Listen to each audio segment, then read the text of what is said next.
সংসার জীবনে আমরা মেয়েরা পা রাখার পর প্রতি মুহূর্তেই কিন্তু বদলে যায় আমাদের জীবনটা।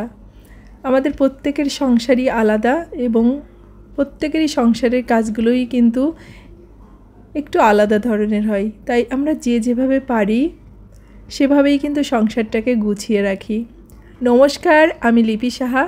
সবাইকে অনেক অনেক ওয়েলকাম আমার নতুন আরও একটা ভিডিওতে। তো প্রতিদিনের মতো আজও সকালবেলা ঘুম থেকে উঠে যে টুকিটাকি কাজগুলো ছিল সেগুলোকে একটু করে গুছিয়ে রাখছি। আর গতদিন যে কাপড় চোপড়গুলো ধোয়া হয়েছিল তো ওগুলোকে ঠিকভাবে আসলে রাখা হয়নি, ওইভাবে উঠিয়ে রেখেছিলাম। তো সকালে আজকে ঘুম থেকে উঠে ভাবলাম এগুলোকে ভাঁজ করে রাখি।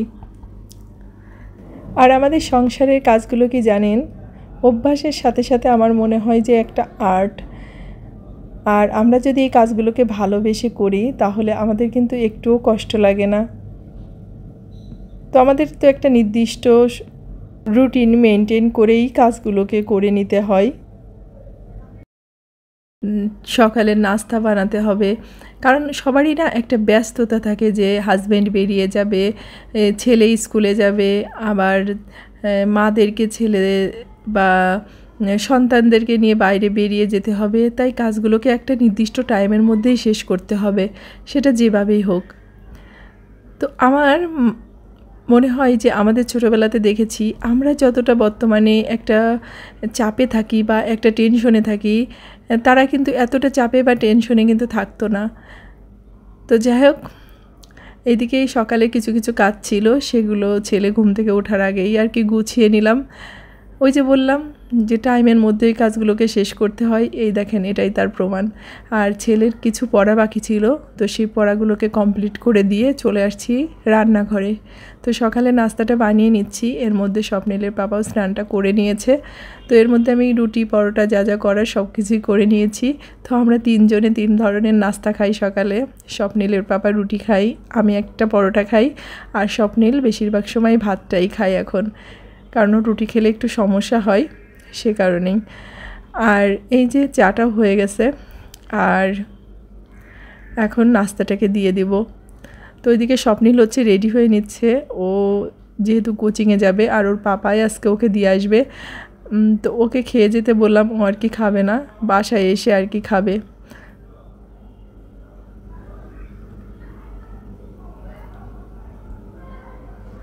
তো এদিকে হচ্ছে নাস্তাটা খেয়ে ওরা দুইজনে বেরিয়ে গেছে, আর বাবা হচ্ছে ছেলের কাছে নালিশ করতেছে যে দেখো আমার প্যান্টটাকে কিভাবে রাখছে, ভাঁজ হয়ে গেছে। তো আমি আর কি দাঁড়িয়ে দাঁড়িয়ে ওদের কথাগুলো শুনতেছিলাম। আর আমার ছেলেকে যদি আমার বিষয়ে একটু অবজেকশন দেওয়া হয় তাহলে সে তো ভীষণ খুশি হয়ে যায়, বিশেষ করে তার পাপা যদি তাকে আমার বিষয়ে কিছু বলে। তারপর ওরা দুজন তো বেরিয়ে যাওয়ার পর আমি আর একটুও বসে থাকিনি। ইচ্ছা করলে একটু রেস্ট নিতে পারতাম, কিন্তু সেটা করিনি, কারণ ভাবছি ওই স্বপ্নিল আবার বাসায় আসার আগে আমি রান্নাবাড়া যা আছে দুপুরে সব কিছু একটু কমপ্লিট করে নেব।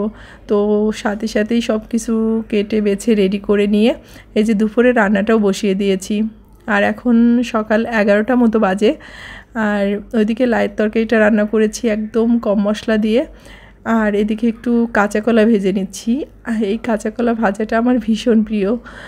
তো ভাবলাম কাঁচা কলা দিয়ে মাছ রান্না করার থেকে একটু ভাজি করি, কারণ মাছটা রান্না করলে স্বপ্নিলের পাপা কেউই খেতে চায় না কাঁচা কলা দিয়ে এখন।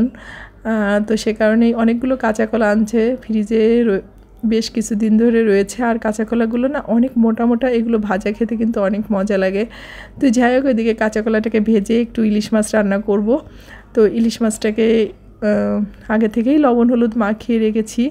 তো এখন ভেজে এটাকে একটু বেশি করে জিরে দিয়েছি, আর সামান্য একটুখানি সরিষা দিয়ে আর কাঁচামরিচ দিয়ে মশলা করে নিয়েছি, একটু ভাপা মতো করে রান্না করব। তো এদিকে মাছটা এপাশ ওপাশ করে একটু ভেজে নিয়েছি সামান্য পরিমাণ। আর মশলাটা বেটে রেখেছিলাম, তার মধ্যে একটু হলুদ আর মরিচের গুঁড়া দিয়ে মশলাটাকে দিয়ে দিলাম। আর এখন সংসার জীবন নিয়ে এমন একটা পর্যায়ে পৌঁছেছি, মানে বিয়ের পরে মেয়েদের জীবনটা একরকম, তারপর মা হওয়ার পরে আরেক রকম জীবন, তারপরে সেই সন্তান যখন স্কুলে বা কলেজে যায় তখন কিন্তু মাদের জীবনটা আরও পরিবর্তন হয়ে যায়।